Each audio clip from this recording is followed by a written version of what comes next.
इस वीडियो में हम संज्ञा के विषय में जानकारी लेंगे, एक क्विक रिवीजन करेंगे और संज्ञा के सभी भेदों को, उसके प्रकारों को जानेंगे। संज्ञा, अभी तक आपने बुक्स में ये पढ़ा होगा। संज्ञा किसी वस्तु, स्थान, प्राणी, भाव, कार्य का नाम है। संज्ञा होता क्या है? संज्ञा का अर्थ ही नाम होता है। किसी भी चीज का नाम को संज्ञा कहते हैं। इसको इंग्लिश में नाउन कहते हैं। नाउन एक साइंटिफिक वर्ड है जिसकी मीनिंग होती है नेम। तो हम देख सकते हैं नेम ही नाउन है और नाम ही संज्ञा है। अब वो नाम वस्तु का हो, स्थान का हो, प्राणी का हो, भाव का हो, कार्य का हो।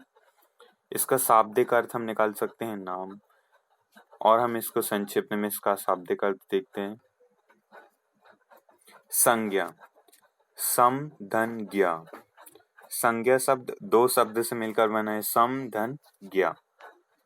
सम का अर्थ होता है सम्यक। सम्यक मतलब ठीक से, ज्ञा मतलब ज्ञान, जो ठीक से लिया गया ज्ञान। चलिए संज्ञा के कुछ उदाहरण देख लेते हैं, कुछ some examples of noun. Ram पुस्तक पढ़ता है। अब राम क्या है? राम क्या है? कोई व्यक्ति है। पुस्तक क्या है? कोई वस्तु है। तो ये सभी क्या है? संज्ञा है। जैसे राम, श्याम, हर्ष। राम पुस्तक कोई वस्तु है। वस्तु में कोई भी हो सकता है, ग्लास, पुस्तक, पेन। अब देख लेते हैं गंगा हिमालय से निकलती है। अब गंगा, यमुना, जमुना, कोई भी नदी का नाम हो सकता है। हिमालय से निकलती है, तो ये क्या होगा? संज्ञा। भारत एक राष्ट्र है। भारत क्या है? एक राष्ट्र। तो इसमें भारत संज्ञा है, राष्ट्र संज्ञा है, दिल्ली संज्ञा है। दिल्ली एक शहर है, दिल्ली संज्ञा है, शहर संज्ञा है, पंकज संज्ञा है, विद्यार्थी संज्ञा है। अभी हम इसमें डिफाइन करेंगे कि कौन सी व्यक्तिवाचक संज्ञा है, कौन सी जातिवाचक संज्ञा है। तो व्यक्तिवाचक संज्ञा क्या होती है? वो स्पष्ट तौर से किसी व्यक्ति को दर्शाती है।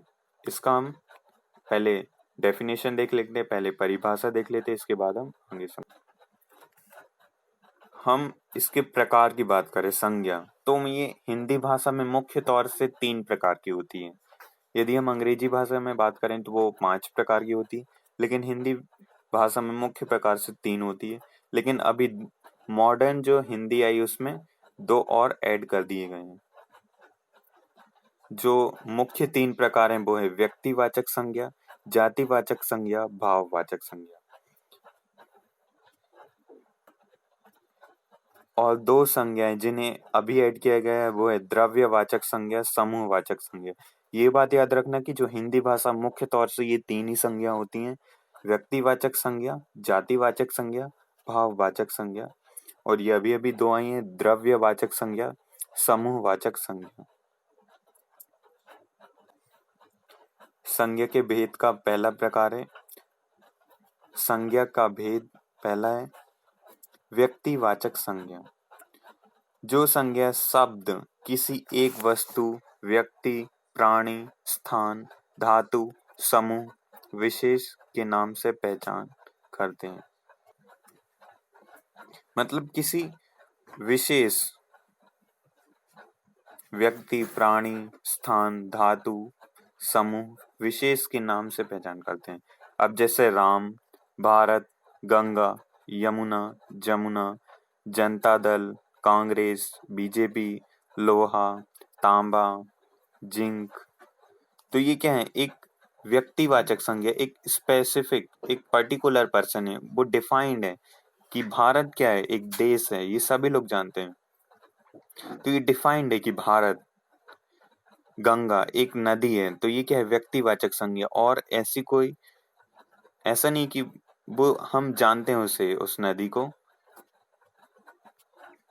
वो वेल नोन है और वेल डिफाइंड है। चलिए अब इसका दूसरा भेद देख लेते हैं, जातिवाचक संज्ञा। अब इसमें पूरी जाति को बताएगा। जैसे जो संज्ञा शब्द किसी एक वस्तु, व्यक्ति, प्राणी, स्थान, धातु, समूह विशेष के नाम से पहचान करते हैं, मतलब उसके पूरे समूह को बताते हैं। जैसे लड़का, अब इसमें सारे लड़के आ जाएंगे, एक समूह आ गया, एक उनकी पूरी जाति आ गई। देश, तो उसमें सारे देश आ गए। अब लड़के में कौन है? राम, श्याम, राहुल, साहिल, ऐसे। यदि हम देश की बात करें तो भारत, अमेरिका, ऑस्ट्रेलिया, रशिया, चीन। तो ये सारे देश के जितने भी, तो ये जातिवाचक संज्ञा, इसमें सारे देश आ गए। अब पर्वत की बात करें, अनाज की बात करें, शहर की बात करें, अनाज में आ जाएंगे गेहूं, चावल, पर्वत में। और शहर में भी, जैसे हम दिल्ली, मुंबई, चेन्नई, तो सारे शहर की बात कर रही। तो ये क्या है? जातिवाचक संज्ञा, जो उसकी जाति बताती है कि दिल्ली क्या है? एक शहर है।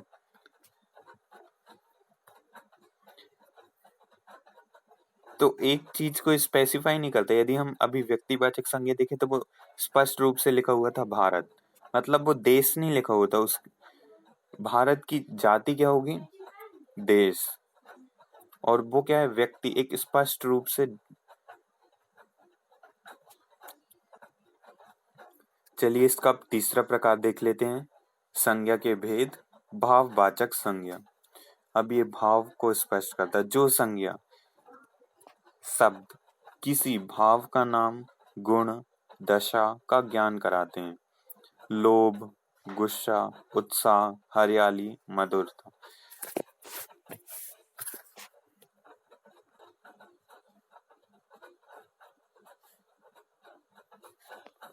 एग्जाम में खास तौर से ये तीन संज्ञा पूछी जाती: व्यक्तिवाचक संज्ञा, जातिवाचक संज्ञा, भाववाचक संज्ञा। उसके अलावा ये द्रव्यवाचक संज्ञा, समूहवाचक संज्ञा, द्रव्यवाचक संज्ञा और समूहवाचक संज्ञा, ये उतनी ज्यादा नहीं पूछी जाती है। खास तौर से ये तीन संज्ञा होती हैं कॉम्पिटिटिव एग्जाम के पर्पज से, हमें ये तीन पढ़नी है और यही खास तौर से आती हैं।